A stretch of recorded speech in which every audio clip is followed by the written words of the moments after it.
So if you have a 2022 Kia Sorento and the TPMS low tire pressure light comes on, I thought I'd go over the steps on how you go about resetting it and what you could do if it won't reset. And so the first thing to do when you get this light is to go find out the tire pressure in each tire. And while the dashboard can come on and tell you this information, sometimes that could be off. So if you went to a tire repair shop, what they do is they use a gauge and they just go around and check each tire. These tire pressure gauges are really low cost. You can pick them up at any automotive store, places like this. But basically, just go around to each tire and find out what the tire pressure is, find out which one's low. The tire pressure will be labeled on the inside door jamb. There'll be a label on there and it'll tell you what the tire pressure is supposed to be for each tire. For the Kia Sorento, it'll be labeled 33 PSI per tire and then 60 for the spare. If you take it to a tire repair shop, they'll add in 35. Since those sensors can have a little bit of a variance inside of them, they'll put in 35 PSI. You don't want to go over 35 because overfilling them can cause problems too. But you want to go around each tire and be sure that it's at 33 to 35 PSI. Whichever tire is low, you're going to want to add in the correct amount. You want to add air into that tire till it's at least 33 to 35 PSI.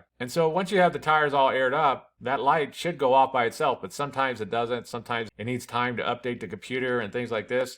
If you read through the manual, it's going to state that you got to drive for at least 20 continuous minutes before it'll reset. And so if you're sure that all the tires are aired up to at least 33 PSI and that light won't go off, drive it for at least 20 minutes. Some Kias do have a reset button for this, which will be labeled set, and it'll have that TPMS tire icon label on it. But the Kia Sorento doesn't seem to have this option. At least not from what I've been looking. I can't find this set button anywhere inside of it or inside the manual. If you do know anything about that, please comment down below, but there is no set button. So basically, if that light won't go off, drive it for at least 20 minutes, and it should reset. Now, if it doesn't reset, then very likely there's another problem, and a common problem with this is that one of the TPMS sensors gone bad in one of the tires. And what's going on with these is that every single tire has a TPMS sensor, and this is communicating with the onboard computer for the tire pressure in each tire. If one of these sensors go bad, then it'll just be sending bad data to the onboard computer, so the onboard computer just thinks that the tire's low when it's not. So basically, if you've gone around and you aired up every single one of those tires, they're all at least 33 PSI, you drove in it for at least 20 minutes and that light won't go off, then very likely one of these sensors has just gone bad and needs to be checked out or replaced. Most tire repair shops can do this. Be sure to call around first to find out which one can. But if you run into that problem, then more than likely you have to take it in and get those sensors checked out. And so that's basically it. I just wanted to give a real quick, brief overview of how you go about resetting the TPMS light on a 2022 Kia Sorento. If you have anything to add, please comment down below. If you have any questions, ask me. I'll try to answer them. This video helped you, please click like, please click subscribe, and have a good day.